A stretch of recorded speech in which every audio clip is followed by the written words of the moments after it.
تو ان کو ہدایت دے دے۔ یہ وہ لوگ ہیں جو میرا مقام نہیں جانتے، یہ وہ لوگ ہیں جو میرا منصب نہیں پہچانتے، یہ وہ لوگ ہیں جو تیری توحید کو نہیں جانتے۔ باری تعالیٰ تو ان کو ہدایت دے دے۔ اللہ اکبر۔ وہ دشمنان اسلام آگے چل کر کے ان میں سے بھی بہت سارے لوگ مسلمان ہو جاتے ہیں۔ میرے بھائیوں، بتانا یہ ہے، اگر ہم اور آپ بھی یہ بیڑا اٹھاتے ہیں، یہ کام کرتے ہیں، ہمیں اور آپ کو راستے میں بڑی مشکلات کا سامنا کرنا پڑ سکتا ہے، لیکن حوصلہ رکھیں، انشاءاللہ اللہ رب العالمین ہماری محنت کو رائگاں نہیں کرے گا۔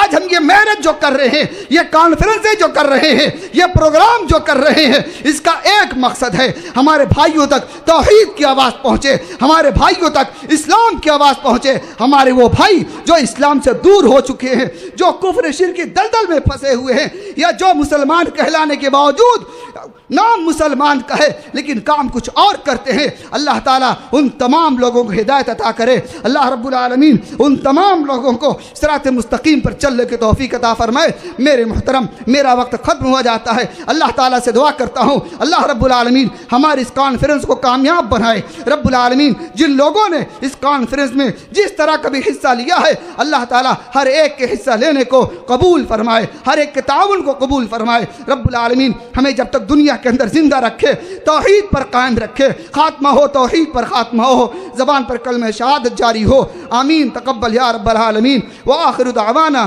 ان الحمد للہ رب العالمین۔ السلام علیکم ورحمۃ اللہ وبرکاتہ۔